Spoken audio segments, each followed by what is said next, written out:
माननीय अध्यक्ष जी, मैं आपके अनुज्ञा से प्रस्ताव करता हूँ कि उत्तराखंड उत्तर प्रदेश नगर निगम अधिनियम 1959 संशोधन विधेयक 2024 पर विचार किया जाए।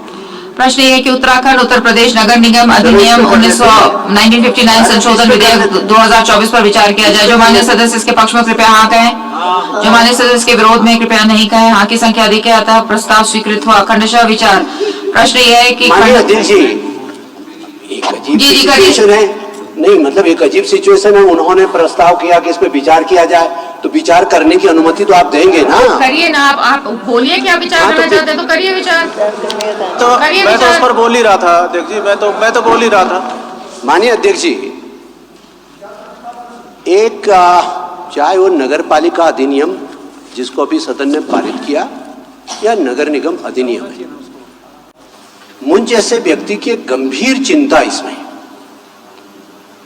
ओबीसी का जो आरक्षण है उसके बारे में सुप्रीम कोर्ट ने कहा है कि एक डेडिकेटेड कमीशन उसका एक रैपिड सर्वे करेगा और उसके बाद आरक्षण का निर्धारण करेगा। अब वो एक रैपिड सर्वे एक ऐसा विषय बन गया जैसे कोई जादू की छड़ी हो कि जाइए किसी बाजार में घूम करके आ जाइए और कोई कह दे यहां तो 60% ओबीसी है तो 60% ओबीसी लिख दीजिए। ये केवल नगर पालिका और नगर निगमों में आरक्षण तक सीमित नहीं है अध्यक्ष जी। मेरे चिंता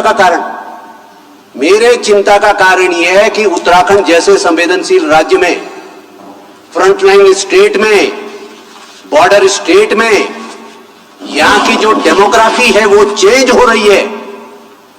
और जब हम ऑफिशियली इस बात को कहने लगेंगे कि हाँ इतने ओबीसी, हमने तो क्या किया, कैसे सर्वे हुआ अध्यक्ष जी? सर्वे ऐसे हुआ कि साहब आप कौन है, कि हम तो यादव हैं, हो गए जी ओबीसी। आप कौन है साहब, हम तो क्या है, हम तो अंसारी जी, हो गए ओबीसी। कास्ट बेस्ड चीजों के लिए भारत सरकार के और तमाम सारे कोर्ट्स के रिटन जजमेंट और रूल्स लेट डाउन है कि जाति का जो निर्धारण होता है वो माता पिता से होता है, कहां हम रह रहे हैं उससे जाति का निर्धारण नहीं होता है। उदाहरण के लिए जिस जिले से हमारे मुख्यमंत्री जी आते हैं, जिस जिले से आदरणीय सौरभ जी आते हैं, वहां नमो शूद्र जाति के लोग रहते हैं। वो पश्चिम बंगाल से होकर के यहां रहने आए, वो यहां रह रहे हैं, उस पर हमारे कोई आपत्ति नहीं है। लेकिन यहां एक अभियान चला कि इनको अनुसूचित जाति घोषित किया जाए क्योंकि पश्चिम बंगाल में अनुसूचित जाति है। The matter went right up to the government of India, registrar general के यहां गया। ये इसलिए टर्न डाउन हुआ कि जो जाति का सर्टिफिकेट है, जो जाति का रिकॉग्निशन है, जो जाति की पहचान है, वो स्टेट स्पेसिफिक है। जो उत्तर प्रदेश का ओबीसी है, उत्तर प्रदेश का ओबीसी है, उत्तराखंड का ओबीसी नहीं हो सकता। जो हिमाचल का ओबीसी है, वो हिमाचल का ओबीसी, उत्तराखंड का ओबीसी नहीं हो सकता। Including marriage of a women और मैरिज टुगेदर, मैन और women, the marriage does not change the status of the caste. यदि एक सामान्य जाति की महिला एक एससी जाति के उत्तराखंड के किसी व्यक्ति से शादी कर लेगी तो एससी की नहीं हो जाएगी, वो सामान्य की ही रहेगी। या सामान्य जाति की यदि कोई एससी की कोई सामान्य जाति से शादी करेगी तो एससी की रहेगी। लेकिन शर्त ये होगी कि यदि उत्तराखंड की एससी होगी तो उसको एससी का बेनिफिट यहां मिलेगा, यदि उत्तराखंड की एससी नहीं है तो उसको बेनिफिट यहां नहीं मिलेगा। मैं आपको एक उदाहरण कोट करता हूं। अभी जुमे कुछ महीने पहले लोकसभा के चुनाव हुए। मध्य प्रदेश के अंदर मेरी खुद की पार्टी ने, भारतीय जनता पार्टी ने, एक आरक्षित सीट पर एक महिला को टिकट दिया। मालूम पड़ा सामान्य बोलचाल के हिसाब से उस महिला की जाति है, जिस जाति में विवाह हो रखा है। जब चुनाव के संदर्भ में उसमें विचार करने लगे तो मालूम पड़ा कि वो महिला की पैदाइश तो मध्य प्रदेश की है, तो लिहाजा मध्य प्रदेश की पैदाइश होने के नाते राजस्थान में उनको आरक्षण का सर्टिफिकेट नहीं मिल सकता। अल्टीमेटली पार्टी को कैंडिडेचर बदलना पड़ा। तो बहुत गंभीर विषय पर बात कर रहे हैं हम लोग। इसलिए बहुत सारी समस्याएं सरकार के सामने हो सकती है। सुप्रीम कोर्ट के जजमेंट है, हाई कोर्ट ने टाइमलाइन तय कर दी, लेकिन साथ ही साथ अध्यक्ष जी, हम विधानसभा के सदस्य हैं, सरकार हमें आंसरेबल है, हम सरकार को आंसरेबल नहीं है। ये सत्ता पक्ष में बैठ करके कह रहा हूं। And no court of the land, no court of the land, be it high court और the supreme court, no court of the land can direct the Vidhan Sabha कि तुम ऐसा काम करो। विधानसभा कल के रोज यदि डिसाइड करती है कि हमें तो इसे प्रवर समिति में विचार करना है, तो कौन हमें रोक सकता है? और प्रवर समिति यदि विचार करते समय तय करेगी कि हमने इतने दिनों तक इसकी छानबीन करती है, हमें कोई रोक सकता है? कोई नहीं रोक सकता। देखिए, हमें संरक्षण की आवश्यकता है। लेकिन फिर भी चूंकि ग्रास रूट डेमोक्रेसी में कोई एब्रप्शन ना हो, कंटिन्यूटी बनी रहे, कोई संवैधानिक अड़चन ना पैदा हो, कोई एक ऐसी स्थिति ना पैदा हो कि एक कॉन्स्टिट्यूशन जिसे लॉक जाम में एक स्टैंड अप सिचुएशन में सरकार फंस जाए, यह भी जिम्मेदारी हमारी है। तो लिहाजा कम से कम माननीय मंत्री से मैं अपेक्षा करता हूं कि बाकायदा जिम्मेदारी पूर्वक इस सर्वोच्च सदन में कहें कि जो ये बाकायदा रैपिड सर्वे का फटाफट रैपिड क्या बना दिया, इसको तो रैपिड ही बना दिया।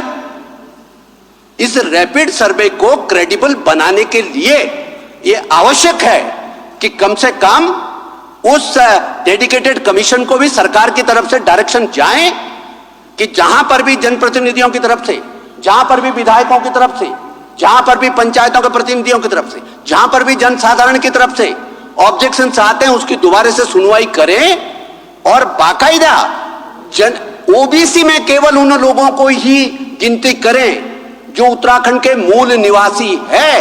नहीं तो एक दिन नजर आएगा कि उत्तराखंड क्या है, ओबीसी बाहुल्य है। क्योंकि हमने क्या कर दिया, क्या नाम है साहब, अंसारी है। बिजनौर का अंसारी है कि उत्तराखंड का अंसारी, सब अंसारी बराबर। क्या नाम है साहब आपका, यादव जी है। कहां के, फैजाबाद के यादव जी हैं या देहरादून के यादव जी, सब एक लाइन में। हमने बता दिया रावत कहां के हैं, वहां के शेड्यूल कास्ट भी है, कहां के रावत, एक लाइन में सबको जोड़ दिया। तो ये गंभीर विषय है माननीय अध्यक्ष जी। ये कोई ऐसा नहीं कि चलते फिरते इसको पास कर दीजिए, रन डाउन एक्सरसाइज और अपना जो है इसको फटाफट पास कराइए। इसलिए माननीय अध्यक्ष जी, मैं आपसे फिर कहना चाहता हूं, इस राज्य की संवेदनशीलता के बारे में जागरूक बनिए। इस राज्य की इस राज्य की मौलिकता के बारे में, इस राज्य के मौलिक कैरेक्टर के बारे में, यहां के कास्ट कॉन्फ़िगरेशन के बारे में, यहां के डेमोग्राफिक प्रोफाइल के बारे में हमारी कोई जिम्मेदारी बनती है कि कुछ नहीं बनती है? केवल हाथ खड़े करने के लिए बैठे? हाथ खड़े करने के लिए नहीं बैठे। और डेमोक्रेटिक प्रोफाइल के ऊपर ना केवल भारत में बल्कि दुनिया के अंदर भी बहुत सारे लोग उत्तराखंड जैसे राज्य में डेमोक्रेटिक चेंजिंग डेमोक्रेटिक प्रोफाइल के बारे में चिंताएं जाहिर कर रहे हैं। तो हमें तो करनी ही चाहिए। यह विषय नगर पालिका नगर निगम का नहीं है। ये जो बातें मैं कह रहा हूं, ये नगर पालिका के बारे में भी लागू होता है माननीय मंत्री जी। इसलिए इसमें बाकायदा मजबूती के साथ एक नीतिगत निर्णय लेने की जरूरत है और बाकायदा इन द नाम of OBC, in the name of SC, in the name of reserve classes जिस प्रकार से इन्फिल्ट्रेशन हो रहा है, हम किसी के कहीं पे काम करने के विरोध में नहीं है अध्यक्ष जी। भारत का संविधान हमें अधिकार देता है कि हम देश के किसी भी कोने में काम कर सकते हैं। हम किस तरह का काम करें कि आर्टिकल 19 हमें अधिकार देता है कॉन्स्टिट्यूशन ऑफ इंडिया। लेकिन किसी प्रदेश की अपनी एक डेमोग्राफी की, कुछ आप जबान से बोलते हैं, कुछ नहीं बोलते। बहुत सारी चीजें डेमोग्राफिक प्रोफाइल के बारे में बिना बोले भी समझा जा सकता। तो इसके मौलिकता को हम डिस्टर्ब कर रहे हैं राज्य के। माननीय अध्यक्ष जी, मेरा आपसे आग्रह है कि इस बारे में निश्चित रूप से सरकार should come out with a categorical statement कि सरकार इसमें करेगी क्या इसको लागू करने से पहले। ऐसा तो नहीं थी कि मजबूरी में हमने आज पास कर दिया और फिर उसके बाद हो गया, हम अपने घर को गए, सरकार अपने घर को गई। ऐसा नहीं होना चाहिए। इसलिए मेरा आपसे आग्रह है